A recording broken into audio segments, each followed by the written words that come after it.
Hello friends, photographer సూర్య YouTube channel. ఈరోజు మన shoot వచ్చేసి భీమవరంలో. నా డైలీ వ్లాగ్లో నేను మీకు భీమవరం వెళ్ళే ప్లేసెస్ కానీ మధ్యలో ఉండే ఊర్లు కానీ అన్నీ కూడా నా డైలీ వ్లాగ్లో మీకు చూపిస్తాను. ఇది మా అత్తల్లో ప్రతి శుక్రవారం సంత జరుగుతుంది. ఆ సంత తాలూకా హడావుడి మార్నింగ్ కాబట్టి ఇంకా స్లోగా ఉంది, కానీ అదే మధ్యాహ్నం నుంచి అయితే మాత్రం ఈ రోడ్లన్నీ కూడా చాలా రష్గానే ఉంటాయి. కొంచెం ఇక్కడ నాగమ్మ గుడి దాటిన తర్వాత లెఫ్ట్లో బస్ స్టాండ్ ఉంటుంది. ఇంకా అలా ఎదరికెళ్తే కనుక చూశారు కదా మా అత్తలు ఎంత గ్రీనరీగా ఉంటుందో, గ్రీన్తో నిండిపోయి ఉంటుంది. ఇంకా స్ట్రైట్ వెళ్ళొచ్చు, రైట్ కూడా వెళ్ళొచ్చు. ఇది లెఫ్ట్లో కొనలేరు గుడి ఉంటుంది. నేను ఎక్కువగా నేను రైట్కి రిఫర్ చేస్తాను. ఇది పాలూరు నుంచి వెళ్తుంది అన్నమాట ఈ రోడ్. ఇది మాకు ఇది సిటీ అవుట్కట్స్ వస్తుంది అత్తిలికి. ఇక్కడ కొత్తగా టెంపుల్ ఒకటి నిన్న కడుతున్నారు. ఐప్సమ్ టెంపుల్ అనుకోండి ఇది. అవును, ఐప్సమ్ టెంపులే. రోడ్డు కూడా రీసెంట్గా ఈ గవర్నమెంట్ వచ్చాక ఎక్స్టెన్షన్ చేయడం మొదలుపెట్టారు. ఇదే friends Attili to Paluru road ఇది. ధాన్యం సీజన్ కదా, రైతులు చాలా బిజీగా ఉన్నారు ధాన్యం ఆరబోయడం గట్రా.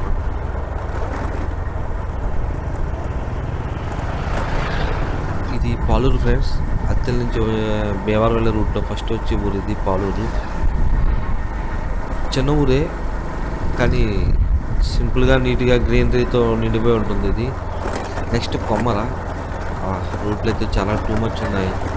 చాలా ఇబ్బంది అవుతుంది అసలు ఈ రోడ్లో రావాలంటే. ఇంకా వేరే రూట్ చెప్పాను కదా, అది కూడా దీని మీద ఇంకా బెటర్ అయితే కాదు. కాకపోతే నాకు ఈ రూట్లో వెళ్ళడం అలవాటు అన్నమాట.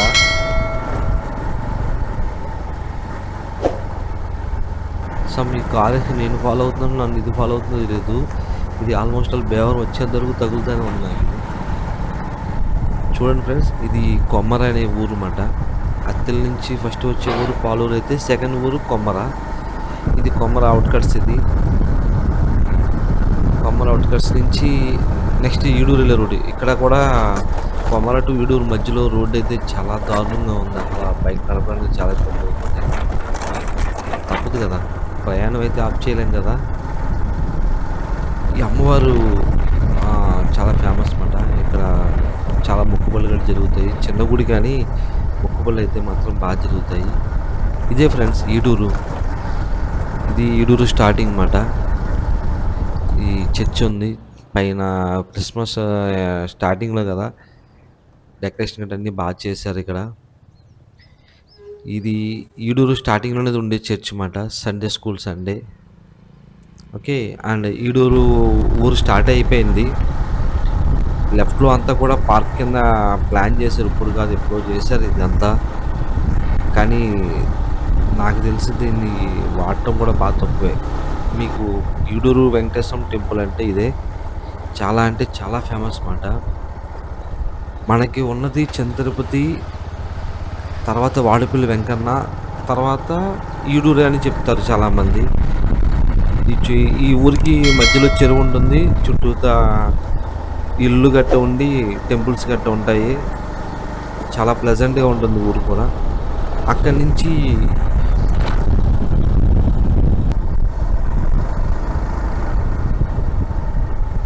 ఈడూరు టు కోరుకల్ రోడ్డు కూడా పెద్దగా బాగోలేదు. కొంచెం బెటర్గా ఉంటే రోడ్ వేసుంటే బాగుండు. నేను ట్రావెల్ చేసే ప్లేసెస్లో కొంచెం వరస్ట్ రోడ్లు అంటూ ఉంటే అత్తిలి టు భీమవరమే. కానీ మిగతావన్నీ కూడా కొద్దిగా బెటర్గానే ఉన్నాయి. కోరుకొల్లు ఊరు మధ్యలోకి వచ్చాము ఫ్రెండ్స్. ఇదే కోరుకొల్లు. కోరుకొల్లుకు కూడా సేమ్ ఈడూరు లాగానే ఊరికి మధ్యలో చెరువు ఉంటుంది. చుట్టూతో ఇల్లు ఉంటాయి. ఈ కోరుకొల్లు నుంచి మన నెక్స్ట్ వచ్చే ఊరు మోగళ్ళు రైట్ సైడ్లో చూశారు కదా. ఇప్పుడు ఇది వచ్చేసి థియేటర్ అన్నమాట. దాన్ని కళ్యాణమండపం మార్చేశారు. ఇదేంటో తెలియదు కానీ అత్తిలి తణుకు బస్సు వచ్చింది కదా, వెంటనే ఇంకో బస్సు వస్తుంది. నాకేం అర్థం కాలేదు, ఏంట్రా బాబు ఒకటి వెనకాల ఒకటి అని. ఇంకా భీమవరం 9 కిలోమీటర్స్ ఉంది ఇక్కడ నుంచి. మళ్ళీ స్టార్ట్. ఈ కార్ అయితే మనం వదులుతలేదు. నేను స్లోగా వెళ్తున్నాను లేదా ఆడు స్లోగా వస్తున్నాను అర్థం అవుతలేదు. అసల యాక్చువల్‌గా ఎప్పుడు ఇలా చూడలేదు. వెంటనే మళ్ళీ థర్డ్ బస్ మాట. చూసారు కదా మీరు. ఒకేసారి భీమవరం నుంచి తణుకు వెళ్ళే బస్సులు 3 తగిలినాయి. పైగా ఒక ఊర్లోనే. ఇది లెఫ్ట్‌లో ఉన్న కిల్లి కొట్లు చాలా ఫేమస్ ఇవి కోరుకొల్లో. అండ్ చూసారు కదా పచ్చని చెట్లు, పొలాలు. కోనసీమకి ఏమాత్రం తీసిపోకుండా మా ఏరియా ఉంటుంది. ఎందుకంటే వాస్తవానికి చాలా పెద్ద మెయిన్ రోడ్ లెక్కే. కాకపోతే కొంచెం రష్ తక్కువ. అంటే ఎలా అంటే ఇవి ఊర్లు కలుపుకుంటూ వెళ్ళడం వల్ల కొంచెం క్రౌడ్ తక్కువగా ఉంటుంది. అదే బైపాస్ టు బైపాస్ లాంటివి అటాచ్‌మెంట్ ఉంటే మాత్రం చాలా క్రౌడ్ ఎక్కువగా ఉంది ఈ రోడ్లు. అండ్ మోగోళ్ళకి మనం కోరుకొల్లు టు మోగోళ్ళు దారిలో ఉన్నాం. రైట్ సైడ్ ఆంజనేయ విగ్రహం చాలా బాగుంటుంది. ఇది స్టార్ట్ అయ్యాం ఫ్రెండ్స్. మోగోళ్ళు ఇది. మోగోళ్ళు అంటే మనకి దగ్గర దగ్గర ఆల్మోస్ట్ భీమవరం వచ్చేసినట్టే. మోగోల్లో లెఫ్ట్‌లో ఇక్కడ చూసారు కదా! ఇది ఈ టెంపుల్ పక్కనే గవర్నమెంట్ హాస్పిటల్ ఉంటుంది. ఆహ్, ఇంకా స్ట్రెయిట్ లెఫ్ట్ ఎళ్తే గొల్ల కోడేరు ఇలా ఉంటాయి. స్ట్రెయిట్ ఎళ్తే మనం పీవీఆర్ కాలేజ్ రోడ్ అంటాం మేము. ఇది అతిపెద్ద మురుక్కోడి ఇది కూడా. ఇది చైన్ లింకప్ లాగా చాలా చోట్ల నుంచి కలుపుకునే ఉంటుంది మురుక్కోడి అనేది. స్టార్ట్ అయ్యాం ఫ్రెండ్స్. గొల్లల కోడేరు వచ్చేసాం.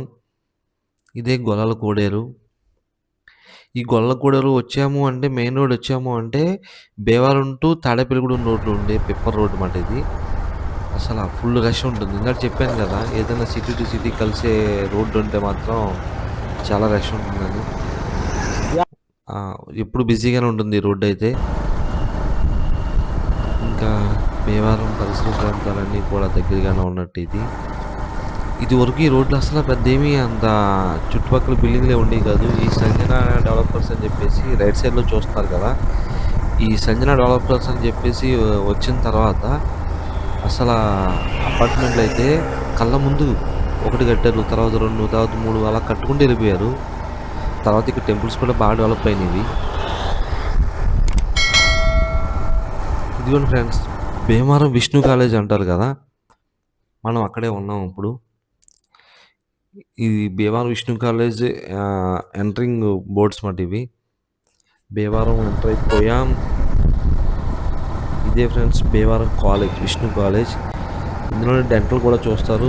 అండ్ ట్రైనింగ్ మూలాన చాలా తక్కువ కాస్ట్ తీసుకుంటారని చెప్పి అంటారు చాలా ఎక్కువగా. సుజుకి షోరూమ్స్ గానీ ఇక్కడ ఈ రోడ్‌లో కొంచెం తక్కువే. షోరూమ్స్ అనేటప్పటికి ఉన్న రోడ్లు ఎక్కువగా ఉంటాయి. భీమవరంలో డీమార్ట్ ఇక్కడ పెట్టారు. ఎప్పుడు ఖాళీ ఉండదు అదేంటో గానీ డీమార్ట్. జనం వస్తానే ఉంటారు. సెలవులోకి ఎంటర్ అయ్యాం. పైన రైల్వే కమ్ బ్రిడ్జ్ అది. ఈ చర్చ్ అయితే గనక చాలా సంవత్సరాలు బట్టి కట్టారు. కానీ బాగా కట్టారు అది. ఇదే ఫ్రెండ్స్ భీమవరం ఆ మావులం టెంపుల్ బ్యాక్ సైడ్ రోడ్ మాట ఇది. జ్యువెలరీ షాప్ రోడ్ ఇది. ఇది కూడా చాలా బిజీగా ఉంటుంది. మార్నింగ్ టైం వలన కొంచెం ఫ్రీగా ఉంది మీకు. అదే నైట్ టైం అయితే మాత్రం చాలా రష్ ఉంటుంది.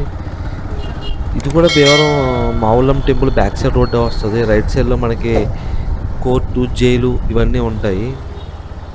యాక్చువల్‌గా నేను క్లయింట్ దగ్గరికెళ్ళాలి.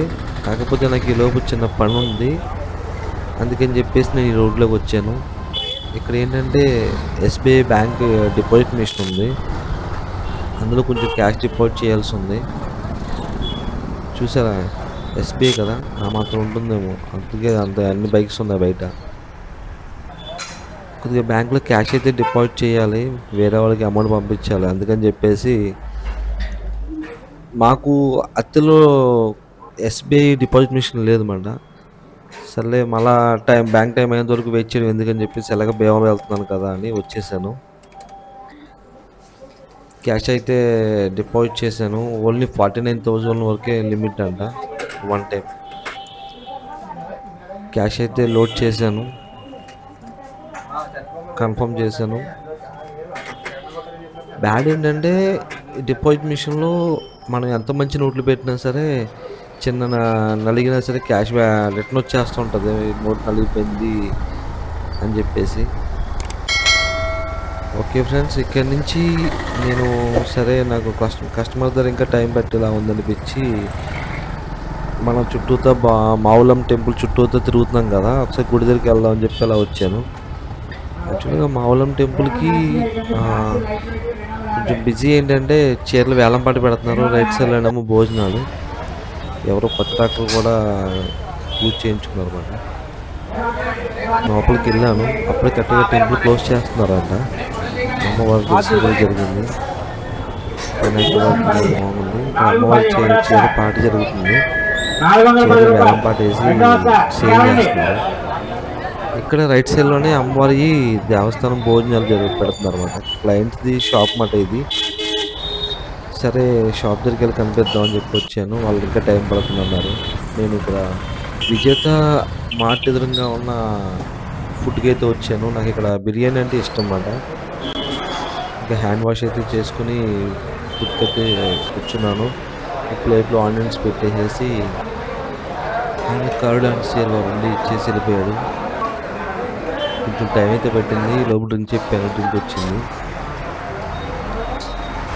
వస్తున్నాడు ఫ్రెండ్స్ ఫుడ్ తీసుకుని. అనుకునే లోపే నా ఫ్రెండ్ నా ఎదురు కూర్చున్న వాళ్ళకి ఇచ్చేసాడు. మళ్ళీ సెకండ్ నాకు తీసుకొచ్చాడు ఈ బిర్యానీ. నాకు ఇక్కడ రైస్ కూడా నాకు బాగుంటుంది ఇక్కడ, ఎందుకంటే నేను చాలాసార్లు తిన్నాను. నేను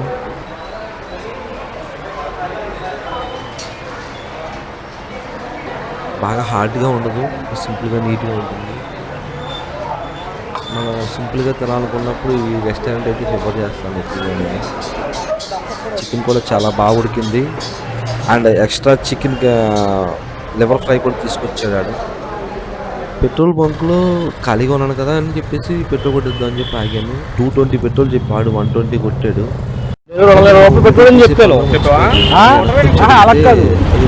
నువ్వు స్క్రీన్ లో రికార్డింగ్ కూడా చూస్తావు, నువ్వు ఇప్పుడు వాయిస్ చెప్పినా కూడా కావాలంటే బిజీ అయిపోయారా అంటే వాళ్ళు 100 కూడా ఇచ్చి వెళ్ళిపోయినా అంతేనా? అలాంటి ఉంటుంది కదా, అన్ని అడిగి సమాజం చెప్పాను. మా వాడు అన్నాడు ఏమని 220 రూపాయలు ముందే కొట్టుకుంటున్నారు, కొట్టారు అప్పుడే వచ్చినమాట. మన వాడే వస్తున్నారు 100 రూపీస్ మళ్ళీ నాకు రిటర్న్ కొట్టాడు. నేను అడిగితే చూసుకోలేదు, నేను లేదని చెప్పేసి చెప్తున్నారు. యాక్చువల్గా వాళ్ళిద్దరూ మాట్లాడుకున్నారు అనమాట. నేను వాళ్ళిద్దరూ డౌట్ పడుతుంటే ఏంటా అని చెప్పి నేను ఫోన్ వెనక్కి చూస్తే నాకు ఇందులో 120 కొట్టినట్టు చూపించింది.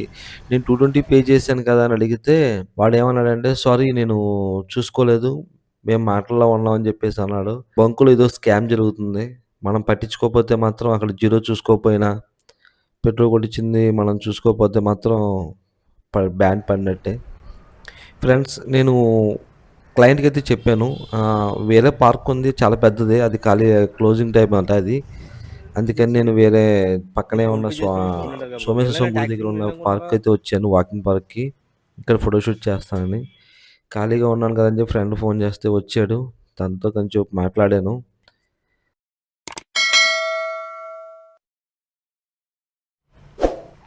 ఇదే ఫ్రెండ్స్ సోమేశ్వర స్వామి గుడి ఎదురుగా ఉన్న చెరువు అండ్ పార్క్ కూడా. క్లయింట్స్ అయితే వచ్చారు, బేబీ షూట్ అయితే స్టార్ట్ చేశాను. ఇంకా చిన్నపిల్లలతో ఫోటోషూట్ అంటే పెద్ద టాస్కే కదా. చూడండి వాళ్ళ పేరెంట్స్ ఎంత ఇబ్బంది పడుతున్నారో వాళ్ళు నవ్వించడం కోసం. మనమైతే ఫోటోషూట్ చేసేసాం. ఇంకా వేరే వేరే డ్రెస్సెస్లో కూడా నేను తీసుకున్నాను. ఇంకా వాళ్ళని నవ్వించడం కోసం వాళ్ళ పేరెంట్స్ అయితే చాలా కష్టపడ్డారు. నేను కూడా కష్టపడాలి, తప్పదు, పిల్లలు గమ్మున మాట వినరు కాబట్టి. ఎనీవే షూట్లో పిక్స్ అయితే కొన్ని చాలా బాగా తీసుకున్నాను నేను. కానీ బొడ్డోడు మాత్రం చాలా మంచోడు, చాలా బాగా కోఆపరేట్ చేశాడు కూడా నాకు కాడు. అండ్ ఈ షూట్ అంతా కంప్లీట్ అయ్యడానికి అరౌండ్ దగ్గర 3:30 అయిపోయింది అన్నమాట, మార్నింగ్ బయలుదేరినోడిని. తర్వాత వాళ్ళ పేరెంట్స్తో కూడా నేను కొన్ని ఫొటోస్ అయితే తీసుకున్నాను. ఎందుకంటే ఇన్విటేషన్లో గట్రా కావాలి కాబట్టి, ప్రీ షూటే కదా, వాళ్ళకి నేను స్టిల్ కంపోజ్గా చెప్పి మొత్తం తీసుకోవడం జరిగింది. ఇక్కడ వరకు మీరు చూసారంటే నా ఛానల్ మీకు నచ్చిందని నేను అనుకుంటున్నాను. Please subscribe my channel and like and share. Next వీడియోలో మళ్ళీ కలుద్దాం. And then thank you friends, bye.